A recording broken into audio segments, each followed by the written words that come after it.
அஸ்ஸலாமு அலைக்கும் வரஹ்மத்துல்லாஹி வபரகாத்துஹு.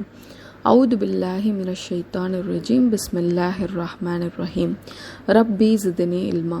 அல்லாஹுடைய மாபெரும் கிருபையால் அழகிய அழைப்பு அப்படிங்கிற தலைப்பில் நமக்கும் நம்மளுடைய இறைவனுக்கும் இடையேயான உரையாடலை எப்படி நம்ம மேம்படுத்திக்கலாம் அப்படிங்கிறத கற்றுக்கிட்டு வரோம். அல்ஹம்துலில்லாஹ். அந்த வகையில் இன்ஷா அல்லாஹ் இன்னைக்கு இப்ராஹிம் அலைஹிஸ்ஸலாம் தன்னுடைய இறைவனை நோக்கி விடுத்த ஒரு அழகிய அழைப்பை பற்றி தான் தெரிஞ்சுக்கொள்ள போகிறோம். அல்லாஹ் தன்னுடைய திருமறை குரானில் நிறைய இறை தூதர்கள் செய்த பிரார்த்தனைகளை பற்றி சொல்லி காட்டுறான். அந்த வகையில் இப்ராஹிம் நபியுடைய பிரார்த்தனைகளை பற்றியும் அல்லாஹ் தன்னுடைய திருமறை குரானில் சொல்லி காட்டுறான். 1-2 பிரார்த்தனைகள் இல்லை, இப்ராஹிம் அலைஹிஸ்ஸலாம் நிறைய பிரார்த்தனைகள் செஞ்சுருக்காங்க. ரப்பி என்னுடைய இறைவான்னு சில பிரார்த்தனைகள் செஞ்சுருக்காங்க. ரப்பனா எங்களுடைய இறைவா அப்படின்னு நிறைய பிரார்த்தனைகள் செஞ்சுருக்காங்க. அந்த பிரார்த்தனைகள்லேருந்து ஒரு முக்கியமான பிரார்த்தனையை தான் இன்னைக்கு இன்ஷா அல்லாஹ் நம்ம தெரிஞ்சுக்க போகிறோம். அல்லாஹ் தன்னுடைய திருமறை குரானில் 14வது அத்தியாயம் சூரா இப்ராஹிமுடைய 35வது வசனத்திலிருந்து அப்படியே சொல்லிகிட்டே வரான்.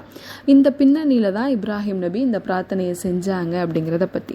இப்போ பாருங்கள், இந்த பிரார்த்தனை இப்ராஹிம் அலைஹிஸ்ஸலாம் அவங்க எப்போ செய்கிறாங்க அப்படின்னா, தன்னுடைய மனைவியான ஹாஜரா அலைஹிஸ்ஸலாத்தையும் தன்னுடைய மகனான இஸ்மாயில் அலைஹிஸ்ஸலாம் அவங்களையும் அல்லாஹுடைய கட்டளைக்கு இணங்க தன்னுடைய ஊரிலிருந்து ரொம்ப தூரம் பயணம் பண்ணி வந்து அரபு தேசத்தில் மக்கால விடணும் அப்படிங்கிறது அவங்களுடைய கட்டளை.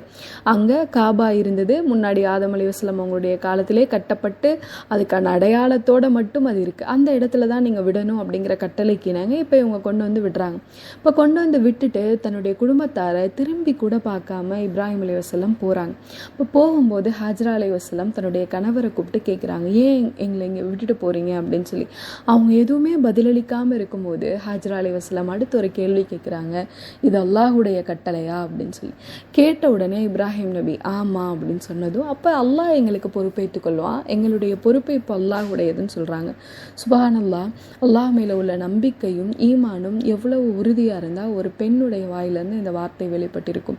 அவங்கள தன்னுடைய கணவர் விட்டுட்டு போனது சொகுசான இடங்களோ சோலைகளுக்கு நடுவிலையோ விட்டுட்டு போகல. சுற்றி எங்கே பார்த்தாலும் மணல் முகடு மட்டுமே இருக்கக்கூடிய பாலைவனத்தில் ஆதரவு யாருமே சுற்றி இல்லாத ஒரு இடத்துல தான் யாரை விட்டுட்டு போகிறாங்கன்னா ஹாஜரா அலைஹிஸ்ஸலாம் அவங்களையும் இஸ்மாயில் அலைஹிஸ்ஸலாம் அவங்களையும் விட்டுட்டு போகிறாங்க. இப்படி தன்னுடைய மனைவியையும் தன்னுடைய மகனையும் விட்டுட்டு திரும்பும் பொழுது இப்ராஹிம் நபி நிறைய பிரார்த்தனைகள் செய்கிறாங்க. அது அல்லாஹ் தன்னுடைய திருமறை குரானில் 14வது அத்தியாயத்துடைய 35வது வசனத்துலேருந்து சொல்லிகிட்டே வரான். அதில் முதலாவது அவங்க என்ன செய்கிறாங்கன்னா, என் இறைவனே இந்த ஊரை அச்சம் தீர்ந்த ஒரு ஊராக மாற்றிக்கொடு. அதாவது தன்னுடைய மனைவியையும் மகனையும் விட்டு செல்லக்கூடிய இந்த ஊர் சுற்றி யாருமே இல்லையா. அப்போ அவங்க கேட்குறாங்க, யா அல்லாஹ் இதை உங்களுக்கு ஒரு பயம் இல்லாத நிம்மதியான இடமா என்னுடைய குடும்பத்தாருக்கு ஆக்கி கொடு, என்னையும் என்னுடைய குடும்பத்தாரையும் சிலை வணக்கத்திலிருந்து பாதுகாத்து வைங்கிறாங்க. அடுத்ததாக தன்னுடைய இறைவன்கிட்ட கேட்குறாங்க, நானும் என்னுடைய சந்ததியும் இங்கே இருக்கிறதுக்கு, அதாவது நான் என்னுடைய குடும்பத்தாரை இந்த இடத்துல விட்டுட்டு போகிறதுக்கு உன்னுடைய சங்கையான வீட்டின் அருகே விவசாயமே இல்லாத இந்த பள்ளத்தாக்கில் இவங்களை நான் விட்டுட்டு போகிறதுக்கு ஒரே ஒரு காரணம்தான் இருக்குது. இறைவா, இவர்களை தொழுகையை நிலைநாட்டுவதற்காக தான் இங்கே விட்டுட்டு போகிறேன். ஒன்று அவங்க அடிப்பணிஞ்சு நடக்கணுங்கிறதுக்காக தான் நான் இங்கே விட்டுட்டு போகிறேன். இவங்களை நான் இவ்வளோ தூரம் கடந்து விட்டுட்டு போகிறதால இவங்களை உனக்கு மாறு செய்கிற கூட்டமாக நீ ஆக்கிராத. உனக்கு அடிப்பணியணும் தொழுகையை நிலைநாட்டணுங்கிற ஒரே காரணத்துக்காக தான் நான் இவங்களை இந்த இடத்துல நான் விட்டுட்டு போகிறேன் அப்படின்னு சொல்லி, நான் எதுக்காக அந்த இடத்துல தன்னுடைய சந்ததிகளை விட்டுட்டு போகிறேன் அப்படிங்கிறதுக்கான ஒரு நோக்கத்தையும் இறைவன்கிட்ட சொல்லி பிரார்த்தனை பண்ணுறாங்க. அதோடு மட்டும் இல்லாமல் அடுத்ததாக அவங்க அல்லாஹ் கிட்ட கேட்குறாங்க, மக்கள்லேருந்து ஒரு தொகையினருடைய இதயங்களை இவர்களின் பால் சாய்த்திட செய்வாயாகன்னு ஒரு துவா செய்கிறாங்க. யா அல்லாஹ், இவங்க 2 பேரும் இங்கே தனிமையில் இருக்காங்க. அப்போது இங்கே கொஞ்சம் மக்கள் இவங்களை சுற்றி வந்து குடியேறதுக்கு, இவங்களை நேசிக்கிறதுக்கு அந்த மக்களின் மனதில் இவங்க மேலே ஒரு ஈர்ப்பை கொடு அப்படிங்கிற ஒரு துவாவை செய்கிறாங்க. செஞ்சுட்டு கடைசியாக இந்த பிரார்த்தனையை செய்கிறாங்க. இந்த பிரார்த்தனையை பற்றி தான் இன்றைக்கி நம்ம பார்க்க போகிறோம். ஒவ்வொன்றா செஞ்சுட்டு இறைவன்கிட்ட தன்னுடைய கைகளை ஏந்தி இப்ராஹிம் நபி செய்கின்ற என்னன்னா, ரப்பி இஜ்அல்னி முகீமஸ்ஸலாத வமின் துர்ரியதி ரப்பனா வ தகப்பல் துஆ. என் இறைவனே, தொழுகையை நிலைநிறுத்துவோராக என்னையும் என்னுடைய சந்ததியில் உள்ளோரையும் ஆக்குவாயாக. எங்கள் இறைவனே, என்னுடைய பிரார்த்தனையையும் ஏற்றுக்கொள்வாயாக அப்படிங்கிற துவாவை செய்கிறாங்க. பொதுவாக இப்ராஹிம் அலைஹிஸ்ஸலாம் அவங்களுடைய துவாவில் இருக்கக்கூடிய ஒரு ஸ்பெஷலான விஷயம் என்னென்னா, அவங்க எந்த துவாவை இருந்தாலும் அதை முதல்ல தன்னிலிருந்து ஆரம்பிப்பாங்க.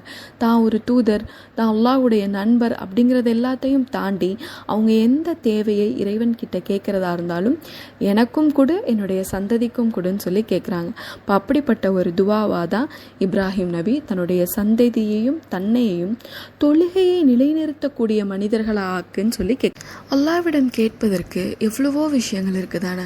யா அல்லாஹ், இவரை ஒரு சாலிகானவராக்கு, இல்லை இவரை மக்களுக்கு எடுத்துரைக்கக்கூடிய ஒரு தூதராக்கு, இன்னும் எவ்வளவோ கேட்கலாம். ஆனால் இப்ராஹிம் நபி தன்னுடைய சந்ததியை பாலைவனத்தில் விட்டு சென்ற சந்ததிகளுக்காக அல்லாஹ் கிட்ட கேட்குற துவா என்னவா இருந்ததுன்னா, யா அல்லாஹ், இவங்களை தொழுகையை நிலைநிறுத்துவோராக ஆக்குன்னு கேட்குறாங்க. அப்போ முதல்ல தொழுகைனா என்ன, எதுக்காக நம்ம தொழுகணும்? அல்லாஹ் தன்னுடைய திருமறை குரானில் சொல்லும் போது சொல்கிறான், அகீமுஸ் ஸலாத்த லிஸ்ஸிக்ரா, நீங்கள் என்னை நினைவு கூறுவதற்காக தொழுகுங்கள்னு சொல்கிறான். நீங்களும் நானும் படைக்கப்பட்டதுடைய நோக்கமே அல்லாஹ்வை நினைவு கூறுறதுக்கு தானே. அப்போ அந்த நினைவு கூறுறதுடைய ஒரு வடிவம் தான் தொழுகை. இப்போது நீங்கள் என்ன நினைவு கூறுறதுக்காக தொழுகுங்கன்னு அல்லாஹ் தன்னுடைய திருமறை குரானில் சொல்லி காட்டுறான். தொழுதா என்ன ஆகும் ஒரு மனிதனுக்கு? அதையும் அல்லாஹ் தன்னுடைய திருமறை குரானில் 29வது அத்தியாயத்துடைய 45வது வசனத்தில் சொல்லும் போது சொல்கிறான், வாக்கீமு ஸலாத்த இன்ன ஸலாத்த தன்ஹா அனில் ஃபஹ்ஷாஇ வல் முன்கரி. தொழுகையை நிலைநிறுத்துவீராக, அது மானக்கேடான தீய செயல்களை விட்டு தடுக்கின்றது. அப்போது ஒரு மனிதன் கிட்ட தொழுகை சரியான முறையில் இருந்ததுன்னா, அல்லாஹ் எதிர்பார்க்கிற வகையில் அவர் தொழுகையை பேணினார் அப்படின்னா, அவர் இயல்பாகவே பாவங்களை விட்டு விலகக்கூடிய மனிதராக இருப்பார், பாவங்களை வெறுக்கக்கூடிய மனிதராக இருப்பார். ஒவ்வொரு பொருளுக்கும் ஒரு இயல்பு இருப்பது போல், ஒரு சக்கரை அப்படின்னா இனிக்கும், பாவக்காய் அப்படின்னா கசக்கும் தானே. ஒவ்வொரு பொருளுக்கும் ஒரு இயல்பு இருப்பது போல் தொழுகைக்கு உள்ள இயல்பு என்னென்னா, அது பாவங்களை வெறுக்க செய்யும், பாவங்களை விட்டு தூரமாக்கும். இப்போ நம்மளும் ஒரு நாளைக்கு 5 நேரம் தொழுகிறோமே, நம்ம இந்த தொழுகையுடைய நோக்கத்தை பூர்த்தி செஞ்சவங்களா இருக்கோமா? நம்ம மனசு பாவத்தை விரும்புறது இல்லையா? பாவத்தின் பக்கம் நம்ம நெருங்குறதே இல்லையா? அப்போது தொழுது கொண்டு இருக்கும் பொழுதே நம்ம பாவத்தை நேசிக்கிறோம், பாவத்தின் பக்கம் நெருங்குறோம் அப்படின்னா நம்ம ஒரு விஷயத்தை தெரிஞ்சுக்கணும். இப்ராஹிம் நபி துவா செய்ததை போல நம்ம தொழுகையை நிலைநிறுத்துபவர்களாக இல்லை, ஜஸ்ட் தொழுகிறோம் அவ்வளோதானே தவிர அதோடைய ஹக்கை நம்ம நிறைவேற்றாத வகையில் தொழுகக்கூடியவங்களாக இருக்கோம் அப்படிங்கிறத நம்ம தெரிஞ்சுக்கணும். அப்போது இதை இப்ராஹிம் நபி ரொம்ப ஆழமாக உணர்ந்திருந்தாங்க. அதனால தான் தன்னுடைய சந்ததிகளுக்காக அவங்க பிரார்த்தனை செய்யும்போது அவங்கள நல்லவராக்கு, அவங்கள பாவம் செய்ய விடாமல் தடு, அவங்கள பாவத்தை நெருங்காமல் பாதுகாத்துவை அப்படிங்கிற துவாவெல்லாம் செய்யாமல் அதுக்கு ஆணி வேறாக இருக்கக்கூடிய ஒரு செயலை அவங்கள செய்ய வையா அல்லாஹ், அவங்கள தொழுகையை நிலைநிறுத்துவோரா நீ ஆக்கிடு. அப்படி அவங்க இருந்தாங்க அப்படின்னா அவங்க எல்லா விதமான மானக்கேடான விஷயங்கள்ல இருந்தும் தவிர்ந்து இருப்பாங்க அப்படின்னு சொல்லி இப்ராஹிம் நபி உணர்ந்து இந்த பிரார்த்தனையை செஞ்சுருக்காங்க. இந்த பிரார்த்தனையோட தொடர்ந்து யா அல்லாஹ், என்னுடைய துவாவையும் நீ ஏற்றுக்கொள் அப்படிங்கிற பிரார்த்தனையும் வைக்கிறாங்க.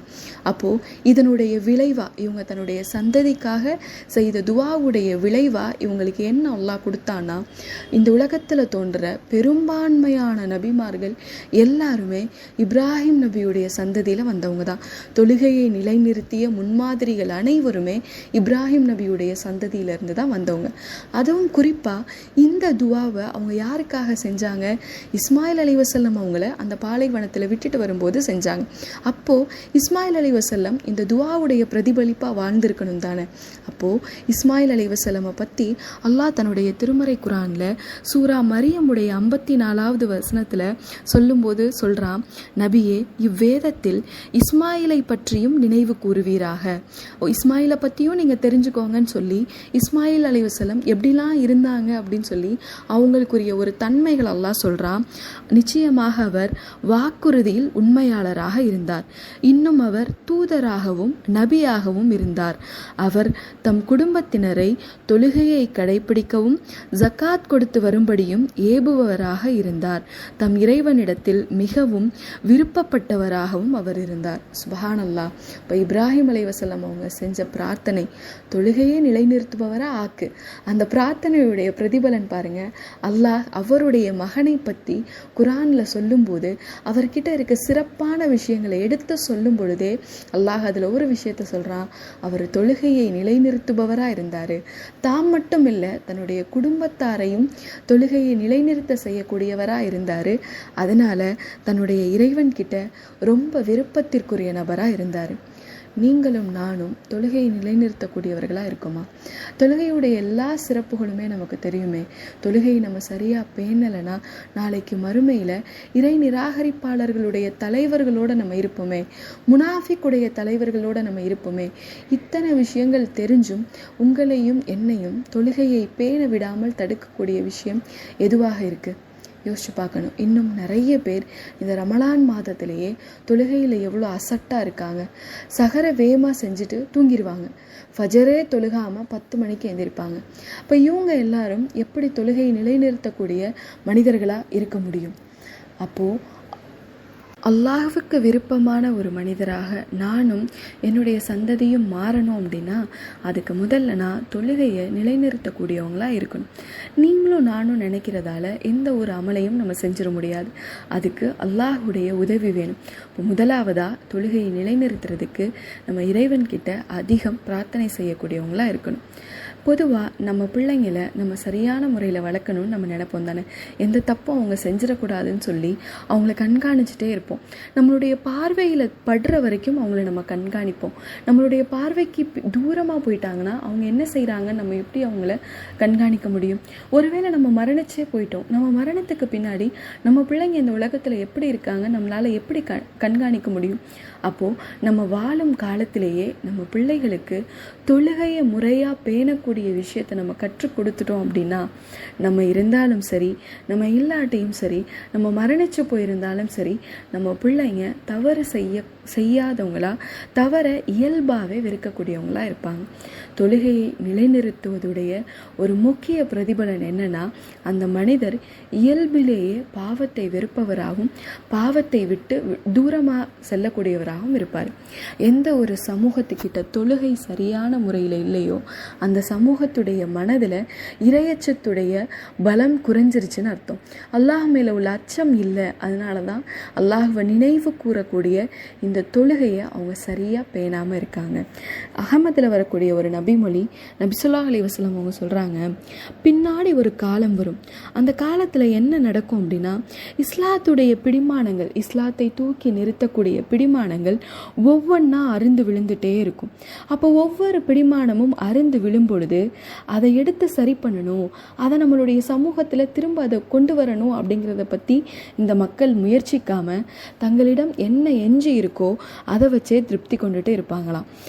சொல்கிறாங்க, பின்னாடி ஒரு காலம் வரும். அந்த காலத்துடைய இஸ்லாத்துடைய பிடிமானங்கள் ஒவ்வொன்றா அருந்து விழும்.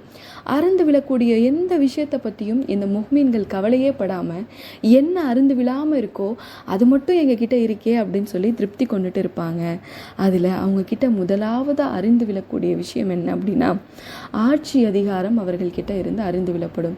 இன்றைக்கி இஸ்லாமியர்கள்கிட்ட எங்கே ஆட்சி இருக்குது? ஆட்சி இருந்தாலும் அது எங்கே முழுமையான ஒரு ஆட்சியாக இருக்குது? இப்போ முதலாவதான பிடிமானம் அறிந்து விழுந்து பல வருடங்கள் ஆகுது. அந்த சமூகத்துக்கிட்ட இருந்து கடைசியாக அறிந்து விழக்கூடிய பிடிமானம் என்ன அப்படின்னா தொழுகை. இப்போ தொழுகையுடைய விஷயத்துலையும் அவங்க அசால்ட்டாக ஆயிடுவாங்க. ஃபஜர் தொழுகாட்டி கூட அவங்க நினச்சிக்குவாங்க, ஃபஜர் நம்ம தொழுகலை, நமக்கு உடம்பு முடியாததால் தானே தொழுகலை, அடுத்த தொழுகைகளை நம்ம தொழுது சரி பண்ணிக்கலாம் அப்படிங்கிற ஒரு எண்ணத்துக்கு அவங்க வந்துடுவாங்க. அப்போ அல்லாஹ் இப்படிப்பட்ட அடையாளமாக சொன்ன மனிதர்களாக உங்களையும் என்னையும் ஆக்கிராமல் அல்லாஹ் பாதுகாக்கணும். இறைவனிடம் அதிகமாக நீங்களும் நானும் இப்ராஹிம் அலைஹிஸ்ஸலாம் அவங்க செய்தது போலவே பிரார்த்தனை செய்யக்கூடியவங்களாக இருப்போம் இன்ஷா அல்லாஹ். ரப்பி இஜ்அல்னி முகீம ஸலாத்த வ மின் துர்ரியத்தி. இறைவா, தொழுகையை நிலைநிறுத்துவோராக என்னையும் என்னுடைய சந்ததியில் உள்ளோரையும் ஆக்குவாயாக. அஸ்ஸலாமு அலைக்கும் வரஹ்மத்துல்லாஹி வபரகாத்துஹு.